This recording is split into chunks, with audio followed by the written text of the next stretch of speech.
intouchable. Spoilers ahead. Watch out and take care. One late night in Paris, Driss is driving his employer Philippe through the city. When waiting in traffic gets too boring, Driss breaks the speed limit and begins driving quite fast, dodging other cars and not caring about traffic signs. This causes the police to go after him, and Driss bets €100 that he can lose them, but after driving under a bridge, the cops catch up by ambushing them from both sides. Driss doesn't look too worried though, and this time, he bets €200 that he can get them an escort. The cops make him leave the car and he starts acting then, behaving offendedly and telling them Philippe can't move and he was taking him to the hospital. The officers find proof of this when they find the wheelchair in the truck and, when approaching Philippe, they see him convulsing, which is also an act. Seeing as it's an emergency, the cops forgive Driss for breaking the speed limit and offer themselves as escorts on his way to the hospital. To celebrate winning the bet, Driss plays September by Earth, Wind and Fire, and when they arrive at their destination, he shares a smoke with Philippe as soon as the cops are gone. Driss promises he'll handle it and drives them away just before the hospital staff could find them. This friendship began many months ago. Philippe and his assistant Magali are holding interviews to find a new caretaker for him, but it isn't going too well, because all applicants have very standard or awkward answers to their interview questions. But they're suddenly surprised when Driss storms in, ignoring the fact it isn't his turn quite yet, because he only wants some papers to be signed saying they won't hire him so he can get the unemployment benefits. He's blunt and a little rude, even hitting on Magali, but Philippe finds him amusing and asks him to come back the next day for his signed papers. Driss goes back to his home in a humble neighborhood and tries to take a bath while all his little siblings bother him, only managing to get it done in time thanks to his sister Mina, who is a bit older than the others and more responsible. While waiting for their mom to arrive, he looks through the window and notices his brother Adama getting out of a suspicious car. When the boy enters the apartment, he just says he was at school and leaves again after grabbing his bag, causing Driss to be even more sure that he's up to something. In the evening, his mom arrives, and he gives him a Fabergé egg he stole and tells her he's been away on vacation when she asks. She isn't happy to see him though, because he disappeared for 6 months and never called, and now he's shown up out of nowhere as if her home was a hotel. As she's absolutely done with all his lies and she has other children she has to take care of, she kicks him out and tells him not to come back. Driss spends the night having a smoke and some snacks with some neighborhood friends. The next day, Driss goes back to Philippe's house for his papers, and he's received by the housekeeper Yvonne, who shows him around the place and tells him about Philippe's daily routine. She also shows him the room he would get for himself with his very own bathroom. Driss can't help staring at the bathtub before he's dragged to see Philippe, who offers the signed sheet of paper but also a job opportunity. Driss accepts the 1-month trial, and Philippe tells him he bets he won't last 2 weeks. After bringing his things to his room, Driss is taught how to take care of Philippe. He must learn how to keep his legs stimulated, how to put him in the wheelchair, how to help him shower and change his clothes. Things get awkward when Driss discovers he must put on him some high stockings and even clean his butt after Philippe uses the bathroom. But no matter how much he complains and says he won't do those chores, he ends up accepting them as part of his job. Later in the evening, while he's enjoying a snack on the roof, he's interrupted by Philippe's daughter Elisa and her boyfriend Bastien, who are looking for a private place to make out, and he kicks them both out after refusing to share his beer. Driss quickly gets used to the daily routine with Philippe, even if at first he does make some mistakes he learns from, like handing the phone to Philippe instead of putting it on his ear or forgetting the baby monitor while having a bath. He also learns to organize his mail in different folders, most of the letters he opens for Philippe, but there's a series of private ones he isn't allowed to look at. When he finds a flyer promoting female escorts, he decides to start a file just for those instead of throwing them in the trash as Philippe says. It's not all work in this new life though. Driss still makes sure to have a good time. He keeps trying to hit on Magali to no avail, and sometimes calls escorts to join him in bed. One morning, after Yvonne comes to his room to scold him for being late, she finds some dangerous weapons in his bag, but she doesn't comment on them yet. Driss' work today is to drive Philippe around, but he refuses to put him in the back of a van as if he was cargo, so instead, he takes him on one of the fancy cars that don't see much use. Philippe, who first thinks this isn't suitable and says they should be pragmatic, is soon getting excited at the idea of a faster, less boring ride, although Yvonne still disapproves. When they try to leave the building, there's a neighbor parked at their entrance, ignoring the sign on the door that says it's forbidden. Driss wastes no time and goes after the guy, grabbing him by the front of his shirt and threatening him until he moves the car. Philippe is impressed by his actions, but Yvonne, once again, disapproves. The pair goes to a museum, where Philippe is planning to buy a piece of artwork that Driss considers not worth the money because it's just a red blotch on the canvas. Afterward, Philippe meets with a relative of his, who tells him everyone is worried about Driss since he can be violent. He's also discovered he has a criminal record, but Philippe doesn't care. He appreciates Driss because he doesn't pity him and doesn't mind joking around with him. After another failed attempt at hitting on Magali, Driss has dinner with Yvonne in the kitchen while listening to Philippe dictate a letter to Magali. Claiming it's a private conversation, Yvonne turns off the baby monitor and proceeds to explain what's going on. Philippe is pen pals with a woman called Eleanor. Those are the letters he didn't let Driss open. But he's never met Eleanor in person. Their relationship is purely epistolary. Speaking of love, Driss teases Yvonne for the looks the gardener gives her all the time before going to bed. He's trying to sleep when he hears some weird sounds coming from the baby monitor. Philippe is having trouble breathing.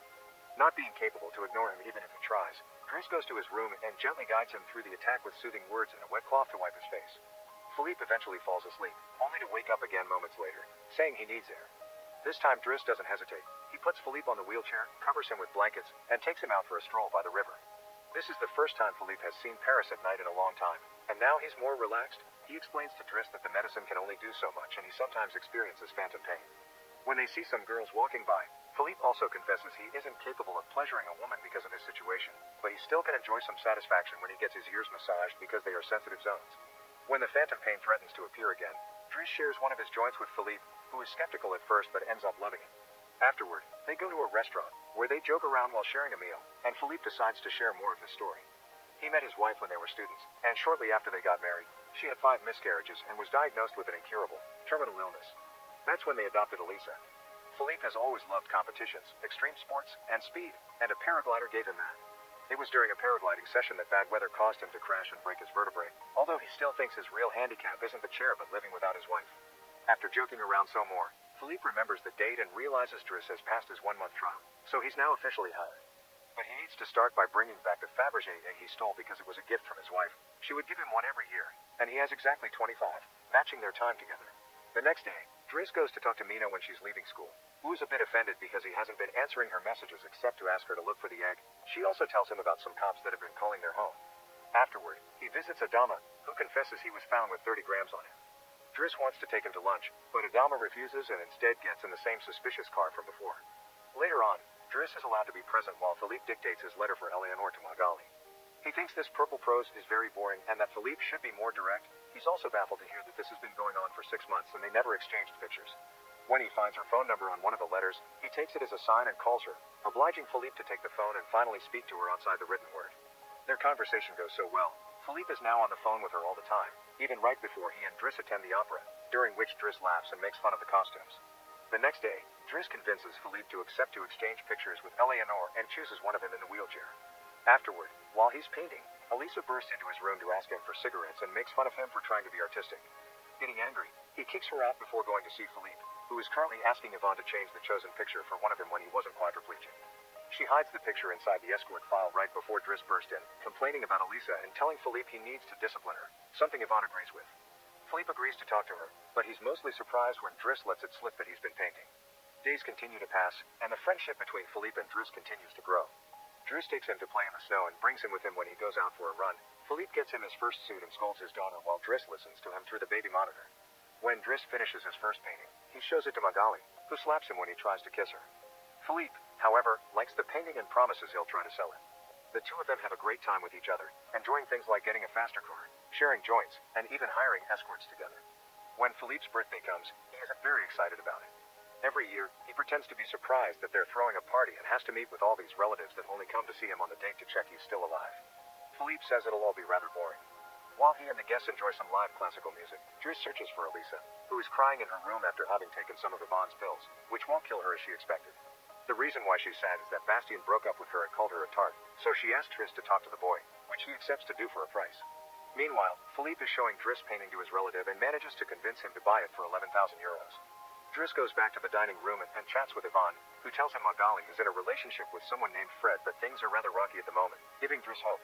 As the party begins to die down, Philippe makes Driss listen to some of the most important songs in classical music history, but he can only joke in response.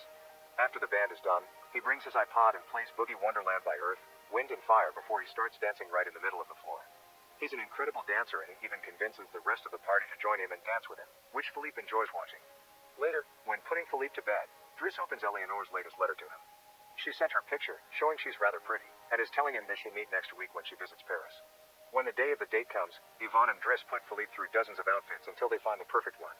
And since it's Yvonne the one that will take Philippe to the date, Driss uses his day off to visit Bastien and threatens him until the boy accepts to apologize to Eliza and to bring her croissants every day. He also asks him to fix his hair. Afterward, he visits his mother at work, but only to watch her from afar. At the restaurant, Yvonne and Philippe are waiting for Eleanor, who is very late. After waiting for an hour, Philippe gives up, calls Driss to ask him to take him away, and then leaves the restaurant without noticing Eleanor is arriving at the same time. That same night, Philippe takes Driss with him in his private plane and gives him the money he got for selling the picture, making him immeasurably happy. They make it to the countryside the next morning, and Philippe decides to go paragliding, dragging Driss with him as well. Driss doesn't want anything to do with it, but after initially freaking out, he ends up enjoying the experience. When they return home, Adama is there waiting for Driss and gets scolded when he sees the scars on his face. Adama will still not tell Driss what's happening in his life though, so Driss makes him wait in his room while he calls Mina to tell her not to worry and goes to put Philippe to bed. Philippe, however, isn't sleepy yet. After making Driss look at a painting with him, he asks him about his family, which Driss at first doesn't want to talk about, but eventually gives in. It turns out Adama technically isn't his brother, and his parents aren't actually his parents. They're his aunt and uncle. They fetched him from Senegal when he was 8 because they couldn't have kids, and his real name is Bakari Bassari, but because other kids had that name, they called him Idris, and that became Driss. One day, his aunt miraculously was able to conceive, and after his uncle died, there were other men and more kids as well. In the same way Driss had talked to him about Elisa, Philippe points out that Adama needs discipline, so he fires Driss so he can be there with his family because he can't spend his whole life taking care of an old man. The next morning, after Bastien has brought his daily croissant while wearing a better hairdo, Driss packs his bags and gets ready to go. Magali comes to say her goodbyes, and when Driss tries to hit on her one last time, Magali introduces him to his significant other Fred, which is short for Frederic. Turns out Magali isn't interested in men, and Driss gives up on the spot. On his way out of the house, he gives the baby monitor back to Yvonne and teases her for having lied to him about Magali just to mess with him. In return, she gives him the escort file he had started, and he's disappointed to find the picture he had chosen is hidden there. Driss throws away the file, but he keeps the photo for himself. Once outside, he finds a car once again blocking the entrance, so he asks him to move away even if he doesn't work there anymore. When Adama calls him out for it, Driss says it's a matter of principle. A few hours later, the two brothers go pick up their mother at the station while back at the house. Philippe is having his first dinner together with his new caretaker, who is stuffy and boring, and Philippe decides to leave him without even having a bite.